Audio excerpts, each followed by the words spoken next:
Dear students, आज का हमारा जो टॉपिक रहेगा वो क्या रहेगा? एनिमल हस्बेंड्री रहेगा बेटा। क्या रहेगा? Animal husbandry.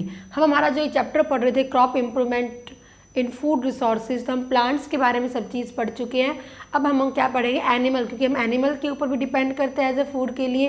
तो now we will discuss about the animal husbandry. मतलब एनिमल हस्बेंड्री के अंदर जिन एनिमल्स को हम पालते हैं उनके हम क्या करते हैं? देखभाल करते हैं। ठीक है, उन्हें हम क्या करते हैं? उन्हें हम पालते हैं, उनकी देखभाल करते हैं, उनको खाना खिलाते हैं, उनकी एक ब्रीड तैयार करते हैं। ब्रीडिंग वगैरह हम आपको सब बताएंगे किस तरह से उनकी ब्रीड तैयार की जाती है। ठीक है, जैसे हमने प्लांट के अंदर हाइब्रिडाइजेशन पढ़ा है, तो हम क्रॉस काफ़ी चीज़ें हम यहाँ पे बात करेंगे बेटा।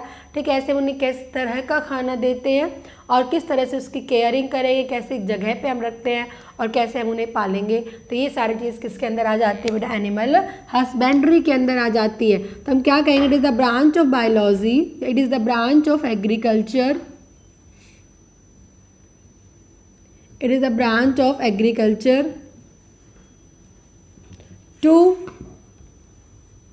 for rearing, caring, feeding and breeding of animals, feeding and breeding of animals। वो चीज़ क्या कहलाई जाती है? एनिमल हस्बेंड्री कहलाई जाती है। हम पालते हैं, देखभाल करते हैं, खाना खिलाएंगे और उनके एक नस्ल तैयार करेंगे, ब्रीडिंग बनाएंगे। वो चीज़ क्या कहलाई जाएगी? Animal husbandry. तो हमारे पास में जो एनिमल हस्बेंड्री आती है कि हम क्या करते हैं? कैटल फार्मिंग पढ़ेंगे बेटा। इसकी 4 ब्रांचेज हमें पढ़नी है कि कौन कौन से एनिमल्स के अंदर ये एनिमल्स क्या होते हैं बेटा? कैटल्स भी हो सकते हैं, पॉल्ट्स भी हो सकते हैं। पॉल्ट्स का मतलब क्या होता है? फाउल, बर्ड्स भी हो सकती है। ठीक है, फिश भी हो सकती है। और हम क्या करते हैं? हनी बी को कल्चर करेंगे। तो हमें ये 4 ही चीज़ें पढ़नी है हमारे पास में। और ठीक है, ये हमारे इंपॉर्टेंट और यहाँ से क्वेश्चन आता है क्योंकि चैप्टर थोड़ा लेंथी पड़ता है बेटा।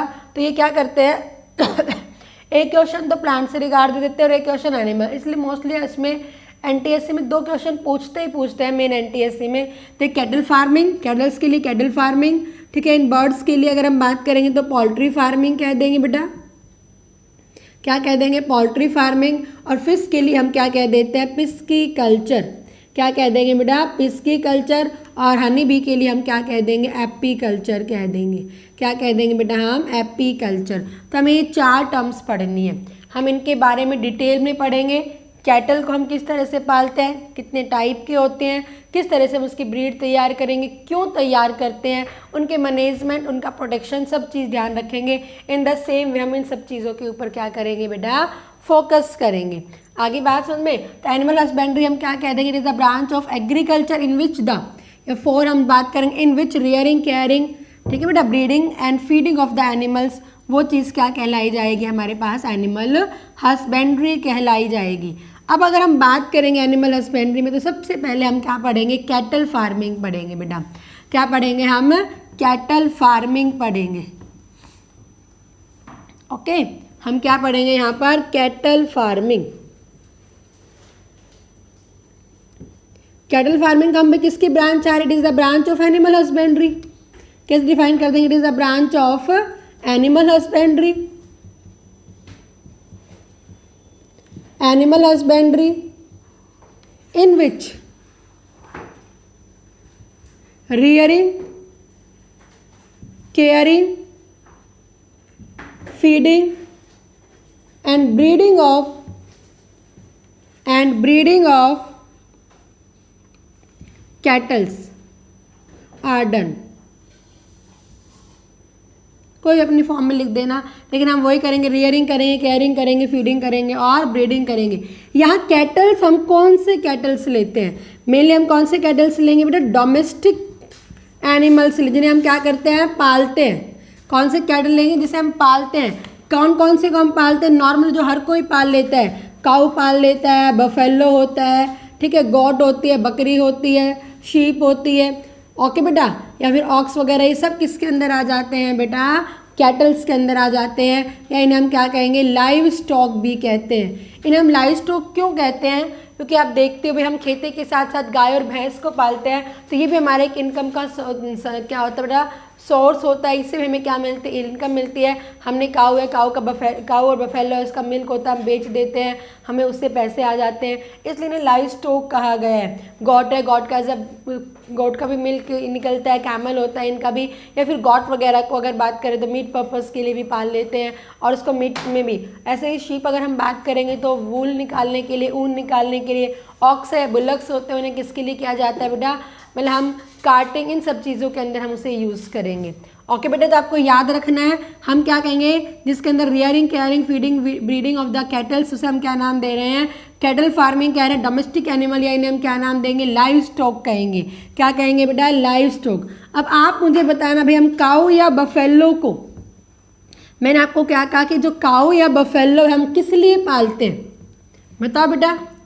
हमने काऊ, बफेलो, गॉट है, कैमल है, इसका तो दूध है, लेकिन हम मेनली जो दूध, मोस्टली जो अच्छा दूध होता है काऊ या बफेलो का ही होता है। तो एक एनिमल को तो हमने दूध के लिए पाला है, ऑक्स है, बुलक है, या फिर कैमल, और भी कैमल्स होते हैं जो मोस्टली मेल पार्ट्स लिए होते हैं, या गोट में भी अगर हम बात करें, गोट को मिल्क के लिए पाल लेते हैं, शीप है, तो इन सबको हम किसके लिए पालते हैं। तो इसके अकॉर्डिंग हम एनिमल्स को दो टाइप्स के अंदर डिवाइड कर देंगे।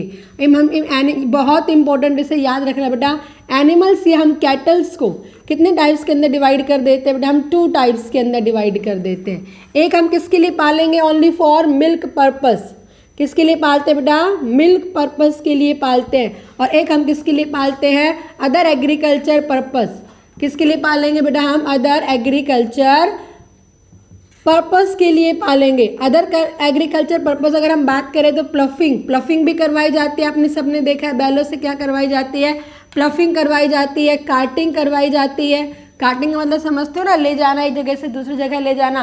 पहले एनिमल्स का ही यूज़ किया जाता था, प्लफिंग के लिए, कार्टिंग के लिए, इन सब के लिए भी हम क्या करते हैं, इनका यूज़ करेंगे।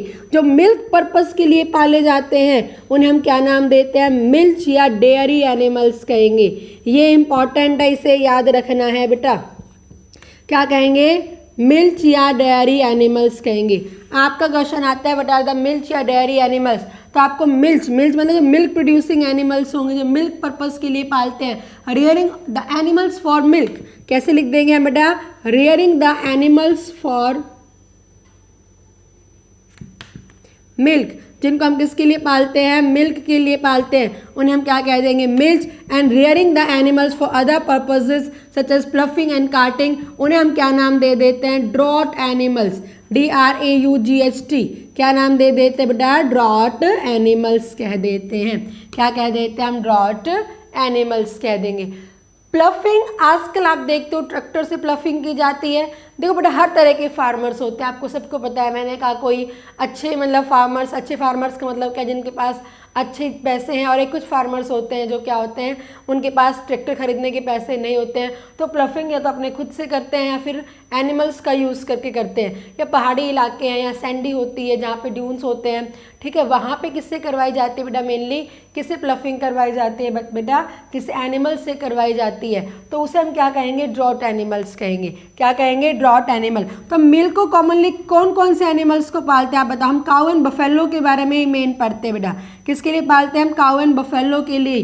ड्रॉट में आप लिख देना जो ऑक्स होता है, ठीक है, बुलक है, क्लियर है बेटा। आप कैमल भी लिख सकते हो इसके अंदर, एंड हम इसके अंदर मीट भी आ जाएगा। ओके, गॉट है, शीप है, इन सबको हम पालते हैं, इसे हम क्या नाम दे देंगे बेटा, ड्रॉट एनिमल्स। और एक हमने क्या कह दिया, मिल्क।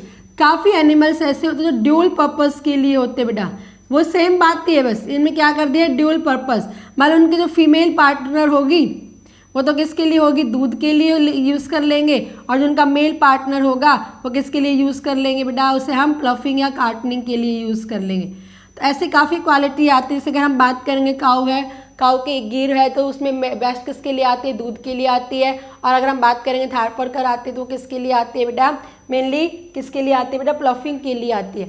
तो ये है, बात वही आती है, बात वही है, लेकिन यहाँ पे हमने सारे एनिमल इंक्लूड कर दिए और यहाँ पे हमने ये इंक्लूड किया। तो अगर हम बात करेंगे ड्यूल पर्पस, काऊ ही ले लो, काऊ का जो मेल होगा वो किसके लिए यूज़ कर लिया जाएगा, प्लफिंग के लिए। उसकी फीमेल किसके लिए यूज़ कर ली जाएगी, मिल्क के लिए यूज़ कर ली जाएगी। तो आपको अगर हम बात करेंगे तो हमने इन एनिमल्स को 2 कैटेगरी के अंदर डिवाइड किया, आपको याद रखना है। वेरी गुड बेटा। पहला हमने किसके लिए याद किया है बेटा, हमने मिल्क, क्या क्या है बेटा, मिल्क पर्पस के लिए, और मिल्क को हम क्या नाम दे रहे हैं, फॉर मिल्क, डेयरी एनिमल्स भी कहेंगे। एंड सेकंड हम किसके लिए करते हैं बेटा, ड्रॉट पर्पस के लिए। किसके लिए करेंगे बेटा, हम ड्रॉट के लिए करेंगे। ओके बेटा, अब अगर हम बात करेंगे यहाँ पे, हमें जो हमारा जो ये सिलेबस है किसके ऊपर फोकस किया गया है, मेनली काऊ के ऊपर, और थोड़ा हम आपको बता देंगे बफेलो के ऊपर भी बेटा। पहले तो इनका साइंटिफिक नेम पूछा जाता है। क्या पूछा जाता है बेटा, इनका साइंटिफिक नेम पूछा जाता है। इसको याद करके हमारे एनसीईआरटी बुक में दी हुई है। तो इसका साइंटिफिक नेम है बॉस इंडिका। क्या नाम होता है काऊ का, बॉस इंडिका। और इसका नाम क्या होता है, बबलिस बबलिस। याद रखना बेटा, कॉमन क्वेश्चन आता है, what is the scientific name of cow and what is the scientific name of buffalo. Last time पूछा गया था। बॉस इंडिका किसका हो जाएगा, काऊ का। बबलिस बबलिस किसका हो जाएगा, बफेलो का। या इसको पहले बॉस बबलिस भी कह देते थे। क्या कह देते थे बेटा, बॉस बबलिस। देखो मैंने आपको ये अंडरलाइन लगाई है, इसके अंदर साइंटिफिक नेम्स के रूल होते हैं जो मैं आपको डाइवर्सिटी के अंदर बताऊंगी, ये याद रखना। बॉस इंडिका एंड बबलिस बबलिस है बॉस बबलिस। तो ये किसका नाम हो गया, बफेलो का साइंटिफिक नेम हो गया। और ये काऊ का साइंटिफिक नेम क्या हो गया बेटा, बॉस इंडिका। ये आपको याद रखना है। ओके बेटा, अब जो सेकेंड चीज़ आपको याद रखनी है, इनकी ब्रीड्स याद रखनी है। ब्रीड्स का मतलब क्या होता है कि ये भी ग्रुप होता है एनिमल्स का, या हम ऑर्गेनिज्म कहेंगे। क्या कहेंगे बेटा, groups of the organisms. Same organism, एक ही जैसे ऑर्गेनिज्म का groups which have particular characters, which have particular characters.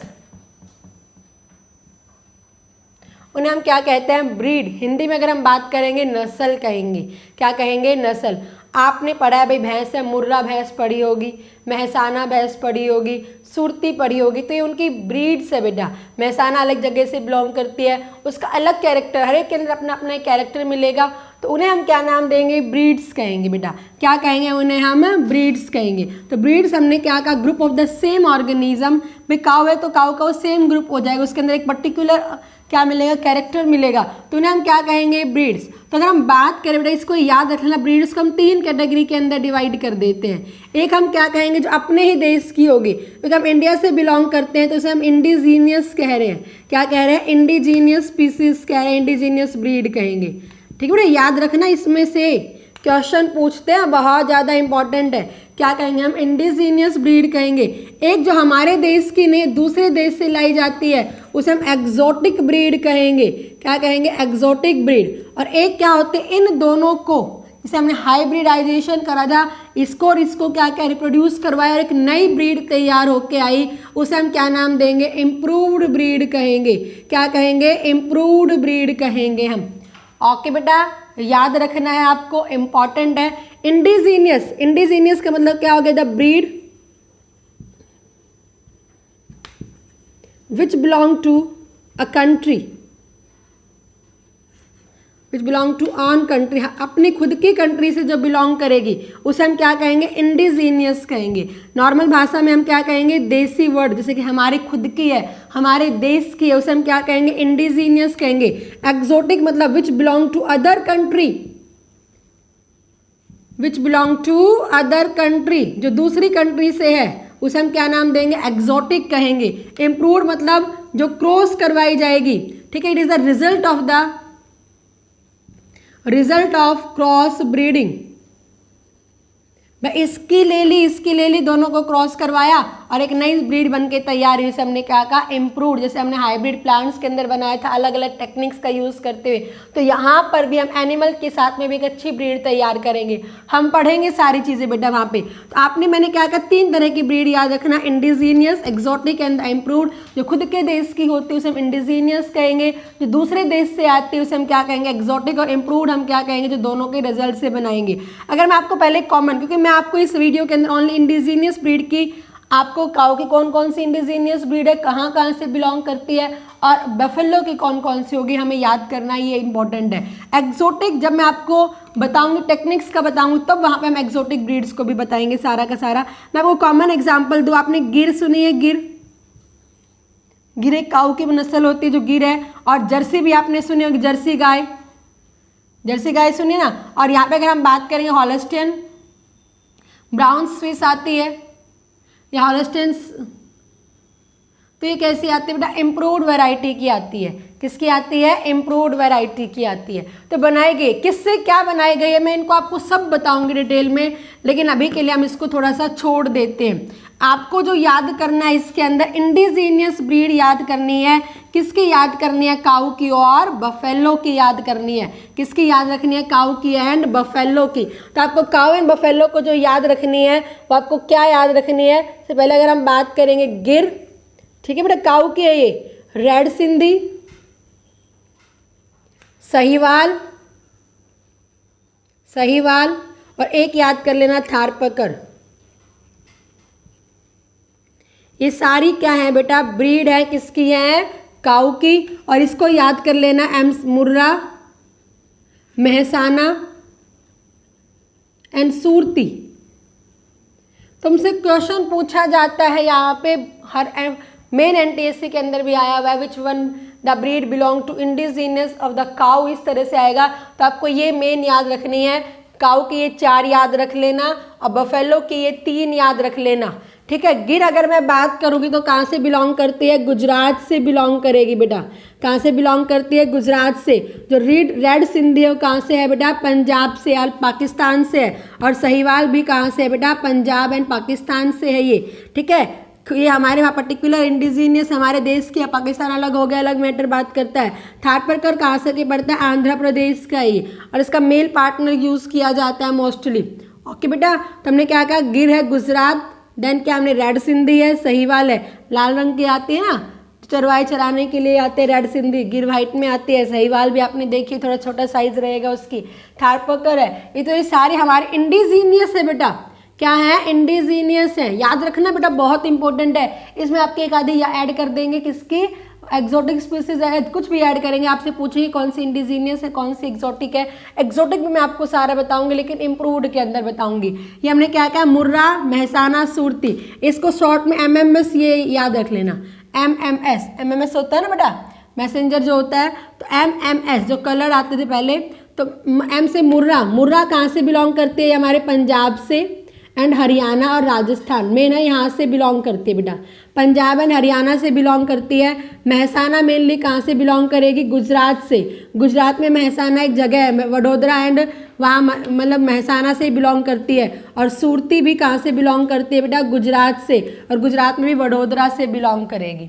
Okay बेटा, आगे मेरी बात समझ में। जो मुर्रा होता है इन सब के अंदर, तीनों के अंदर जो बेस्ट होती है इंडिजीनियस, वो कौन सी होती है, मुर्रा होती है। तो कितना मिल्क प्रोड्यूस करती है बेटा, 1800 लीटर। ये अगर हम बात करेंगे 1600 लीटर से लेकर 2500 लीटर एवरेज है। 1800 लीटर ये 1800 लीटर से लेके 2500 लीटर एवरेज करती है। इसके अंदर अगर हम बात करेंगे तो कितना होता है बेटा, 1200 से लेकर 2500 लीटर में ये आ जाती है। और ये जो आती है 1200 से लेके 1800 लीटर के अंदर आ जाती है। क्योंकि हम मोस्टली किसके ऊपर डिपेंड करते हैं, बफेलो मिल्क के ऊपर, क्योंकि बफेलो मिल्क के अंदर फैट ज़्यादा होता है, प्रोटीन्स होते हैं, तो इन सब के लिए। तो पहले मैं एक बार ये ध्यान रखना बेटा, आपसे एनटीएससी में 2 बार क्वेश्चन पूछा गया है, which indigenous buffalo is of higher milk yielding. ज़्यादा मिल्क यील्ड जो करता है वो कौन सी होती है, मुर्रा नस्ल की भैंस होती है। कौन सी नस्ल की भैंस होगी बेटा, वो मुर्रा नस्ल की भैंस होती है। ओके, 1800 से 2500 लीटर। बेटा ये लैक्टेशन पीरियड होता है इनका, क्या होता है, लैक्टेशन पीरियड। जब एक बच्चे को जन्म देती है, ठीक है, एक काफ को जन्म इन्होंने दिया है, तभी दूध देना शुरू करते हैं और टिल नेक्स्ट प्रेगनेंसी तक ये दूध देती है, वो पीरियड क्या कहलाया जाता है, lactation period. The period of milk yielding after birth of a calf, after birth of a calf till next pregnancy. देते ना, आपको सबको पता है भाई गाय भैंस कब से कब तक दूध देती है, तो वो पीरियड क्या कहलाया जाएगा इनके अंदर, लैक्टेशन पीरियड। तो अपने लैक्टेशन, एक लैक्टेशन पीरियड में कितना दूध देती है, 1800 से लेके 2500 लीटर, ठीक है। कम से कम अगर हम बात करेंगे तो इनका भी 360 मतलब कि कम से कम भी अगर हम बात करें 10 महीने के अराउंड इनका लैक्टेशन पीरियड चलता है, तो एक दिन की अगर एवरेज बात करें तो इस तरह से हम निकाल सकते हैं। तो ये लैक्टेशन पीरियड के ड्यूरेशन पर 1800 से लेके 2500, 1200 से 2500 और 1200 से क्या होती है 1800। इसमें अगर हम बात करेंगे तो गिर इज़ द बेस्ट क्वालिटी, इसके अंदर भी 1200 से 1600 आराम से क्या होता है मिल्क की प्रोडक्शन होती है। आप सबको पता है गाय के कंपैरिजन में भैंस की मिल्क यील्डिंग कैपेसिटी ज़्यादा होती है। ओके बेटा, आगे मेरी बात सुनते तो फटाफट मेरे साथ बोलेंगे, गिर, रेड सिंधी, सहीवाल, थारपारकर। क्वेश्चन आ गया, इनमें से कौन से काऊ की है? 2 3 एक इसकी ऐड कर देंगे, 3 ये ऐड कर देंगे, यही पूछते बेटा। गिर, रेड सिंधी, सहीवाल, थारपारकर, ये गुजरात से, पंजाब से, आंध्र प्रदेश से, तमिलनाडु से भी, आंध्र प्रदेश से मेन आती है, Murrah, Mehsana and the Surti. Okay बेटा, क्लियर है सारे बच्चों को। अब अगर हम बात करेंगे यहाँ थोड़ा सा और करेंगे तो cow milk and buffalo milk, क्योंकि हम मोस्टली कौन से मिल्क खाते हैं आपको भी सबको पता है भाई, हम जो करते हैं भैंस का दूध ही ज़्यादा पीते हैं ना हम। तो cow milk and buffalo milk nutrient rich होते हैं, जो भी मिल्क हम ले रहे हैं। मिल्क अगर हम बात करेंगे, milk is nutrient rich, is rich in nutrient, is rich in nutrients. ये न्यूट्रिएंट्स के अंदर क्या होते हैं बेटा, ये रिच होते हैं। ओके बेटा, तो काऊ मिल्क भी रिच होगा और बफेलो मिल्क भी रिच होगा, दोनों ही रिच होते हैं दोनों कंपोनेंट के अंदर। बस इन वाटर दोनों के अंदर मिलेगा, इसमें थोड़ा सा वाटर ज़्यादा होगा, मोर वाटर होता है ना। बच्चा का एक जन्म होता है, अगर वो माँ का दूध नहीं पीता है उसको काऊ मिल्क प्रेफरेंस दी जाती है। तो काऊ के दूध में थोड़ा पानी ज़्यादा होता है, फैट नहीं होती है, लो फैट या अब्सेंस ऑफ द फैट मिलती है। आजकल जो हम क्या बना रहे हैं, जो इम्प्रूव करो उसमें फिर भी फैट मिल जाता है। इसके अंदर लेस वाटर होता है और हाई फैट क्वालिटी होती है, इसके अंदर हाई फैट क्वालिटी होती है। इसके अंदर जो वाइटामिन मिलेंगे B1, B2, B12 and vitamin D मिलता है इसके अंदर। अगर इसके अंदर हम बात करेंगे मेनली क्या होगा, विटामिन ई मिलता है जो हमारी स्किन के लिए ज़रूरी है। इसमें विटामिन की कंसंट्रेशन ज़्यादा है, मोर प्रोटीन होगा बेटा, क्या होगा, मोर प्रोटीन। और इसके अंदर इसके कंपैरिजन में लेस प्रोटीन होगा, ये नहीं कि बिल्कुल कम है, इसके कंपैरिजन में लेस प्रोटीन है। बाकी दोनों में कैल्शियम भी होता है, ओके, क्लोरीन भी होगा, दोनों के अंदर ये सारी चीज़ें प्रेजेंट होती है। ओके बेटा, तो आपको ये चीज़ याद रखनी, पोटेशियम भी होगा, क्योंकि आपको सबको पता है कि भाई 1 गिलास 2 गिलास दूध जरूर पीना चाहिए, क्योंकि मिल्क क्या करता है, सबकी कमी को पूरा कर देता है। क्यों कमी को पूरा कर देता है? बिकॉज ये क्या होता है, न्यूट्रिएंट रिच होते हैं। काऊ मिल्क के अंदर अगर हम बात करेंगे तो बस थोड़ा सा डिफरेंस है, पतला होता है ये थोड़ा, इसके अंदर फैट ज़्यादा क्वालिटी प्रेजेंट होती है, इसके अंदर विटामिन, ये वाले विटामिन प्रेजेंट होते हैं, और इसके अंदर विटामिन ई प्रेजेंट होगा। प्रोटीन इसमें ज़्यादा होता है, इसके अंदर कम प्रोटीन होता है, कैल्शियम, ये जो भी हम बात करेंगे वो सारे सेम कंपोनेंट के अंदर प्रेजेंट है। और जो अगर हम बात करेंगे जो डेयरी प्रोडक्ट्स बनाए जाते हैं, आप मुझे बताएं बेटा, जो डेयरी प्रोडक्ट्स बनाए जाते हैं, डेयरी प्रोडक्ट मतलब घी बनाया जाता है, पनीर बनाया जाता है, खोया बनाया जाता है, वो कौन से दूध का बनाया जाएगा? आपको सबको पता है भाई फैट होना चाहिए, और फैट किसके अंदर होता है, बफेलो मिल्क के अंदर। तो कौन से दूध का बनाया जाएगा बेटा, ये बफेलो मिल्क का बनाया जाएगा। किसका बनाया जाएगा? बफेलो मिल्क का। तो ये हमने किसके बारे में पढ़ लिया है बेटा? कैटल्स के बारे में पढ़ लिया है हमने। किसके बारे में बात कर ली है बेटा? ये कैटल्स के बारे में बात की है कि कैटल्स क्या है, मिल्च क्या है, ड्रॉट क्या है, किस किस की कौन कौन सी वैरायटी है। तो अब हम अगर बात करेंगे इनके मैनेजमेंट के अंदर, कैटल फार्मिंग में हम क्या करेंगे, अब हमने वही सेम हमने प्लांट्स पढ़ा, हमने एनिमल्स के बारे में, इनके बारे में हमने पढ़ लिया। अब इनके बारे में भी हम क्या पढ़ेंगे बेटा? ये 3 स्टेजेस के अंदर, सेम 3 स्टेजेस के अंदर भी कैटल फार्मिंग को, पहला हम इसके अंदर क्या करेंगे, इसकी इम्प्रूव्ड वैरायटी,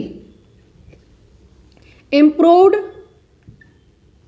वैरायटी मैनेजमेंट पढ़ेंगे हम। इनकी भी क्या बनाएंगे बेटा? वैरायटी बनाएंगे। ओके, फिर इनका भी हम क्या पढ़ेंगे? प्रोडक्शन मैनेजमेंट पढ़ेंगे। कैटल का भी हम क्या पढ़ेंगे बेटा? प्रोडक्शन मैनेजमेंट पढ़ेंगे। आपको पता है भाई एनिमल्स को भी बीमारियां लग जाती है, तो थर्ड हम क्या पढ़ेंगे इसके अंदर भी? प्रोटेक्शन मैनेजमेंट पढ़ेंगे। क्या पढ़ेंगे बेटा हम इसके अंदर भी? प्रोटेक्शन मैनेजमेंट पढ़ेंगे। तो ये 3 प्रैक्टिस करेंगे। सबसे पहले हम वैरायटी बनाएंगे, सेम वो आएगा कि हम वैरायटी बनाएंगे क्यों, पे मिल्क पीरियड ज़्यादा बढ़ाएंगे, डिजीज़ ना लगे उसको। तो ये सारा हम हमारे नेक्स्ट वीडियो के अंदर बात करेंगे। हमने वैरायटी बनाने के अंदर डिफरेंट हम यहाँ पे टेक्निक्स का भी यूज़ करेंगे, क्रॉस ब्रीडिंग वगैरह का, आर्टिफिशियल इंसेमिनेशन सब बताएंगे बेटा हम यहाँ पे आपको। सेव वैसे ही प्रोडक्शन हम कैसे बढ़ाएंगे भाई, उनकी देखभाल, उनको कैसा खाना देंगे, उनकी जो जगह है रहने की वो किस तरह की जगह रहेगी, और बीमारियों से हम किस तरह से बचाएंगे। ओके बेटा, तो ये हमने बेसिक्स पढ़ लिया कैटल फार्मिंग के बारे में। क्या पढ़ लिया बेटा हमने, कैटल फार्मिंग के बारे में हमने बेसिक्स पढ़ लिया है। तो मेरे साथ फटाफट रिवाइज करेंगे बेटा। कैटल फार्मिंग, कैटल फार्मिंग, तो हम क्या कहेंगे, it is the practice of agriculture, it is the practice of the किसके, हमने animal husbandry in which rearing, caring, feeding and breeding of the animals, उसे हम क्या नाम दे रहे हैं बेटा, कैटल फार्मिंग कह रहे हैं। क्या कह रहे हैं उसे हम, कैटल फार्मिंग कह रहे हैं। ओके बेटा, अगर उसके बाद हम बात करेंगे कैटल फार्मिंग में, हमने कैटल्स को दो टाइप्स के अंदर डिवाइड कर दिया है। किसके अंदर डिवाइड किया, मेनली दो टाइप्स के अंदर, एक मिल्च के लिए और दूसरा किसके लिए हमने किया बेटा, ड्रॉट पर्पस के लिए। मिल्च मतलब क्या कह रहे हैं, डेयरी एनिमल जिनके खाली दूध के लिए पालते हैं, और ड्रॉट एनिमल जिनको हम क्या करते हैं, अदर पर्पसेस के लिए पालते हैं। और हम जो मिल्क दूध के लिए पालते हैं मेनली काऊ एंड बफेलो को पालते हैं बेटा। काऊ का नाम हमने क्या बताया, याद रखना, बॉस इंडिका, इंडिया से है, और इसको हमने क्या कहा, बबलिस, बबलिस। ओके बेटा, बबलिस, बबलिस है। ठीक है, फिर हमने इसके इंडिजीनियस स्पीसीज के बारे में बात की है। इंडिजीनियस स्पीसीज, इसकी इंडिजीनियस स्पीसीज हमने कौन सी पढ़ी है, गिर पढ़ी है, रेड सिंधी नाम बताया हमने, याद रखना बेटा, सहीवाल है, और क्या है बेटा, थारपकर है, ये थारपकर। ओके, गिर कहाँ से बिलोंग कर रही है, गुजरात से। ये कहाँ से है, पंजाब से, यानी कि पंजाब में मिलेगी, पंजाब से हर जगह मिल जाएगी, डिस्ट्रीब्यूट होती है ये भी पंजाब के अंदर। ये कहाँ के, आंध्र प्रदेश, जो मेन जहाँ से बिलोंग करती है ये। और हमने इसकी इंडिजीनियस स्पीसीज हमने क्या पढ़ी, एमएमएस से याद रखना, मुर्रा, महसाना, और क्या पढ़ा बेटा हमने, सूरती। ओके, मुर्रा कहाँ से है बेटा, पंजाब एंड हरियाणा की है, और महसाना कहाँ से है, गुजरात से, और ये भी कहाँ से है बेटा, गुजरात से। और जो बेस्ट होता है वो क्या होगा, मुर्रा होगी। दोनों का ही मिल्क असेंशियल है, बट मोस्टली हम किसका मिल्क यूज़ करते हैं, बफेलो का मिल्क यूज़ करेंगे फॉर डेयरी पर्पस एटसेट्रा के लिए। और इसे भी हम किस तरह कैटल फार्मिंग मैनेजमेंट करते हैं, वो भी 3 प्रैक्टिस आएंगी। पहले इम्प्रूव्ड वैरायटी मैनेजमेंट पढ़ेंगे, देन प्रोडक्शन मैनेजमेंट पढ़ेंगे, एंड लास्ट में हम क्या पढ़ते हैं, प्रोटेक्शन मैनेजमेंट। ओके बेटा।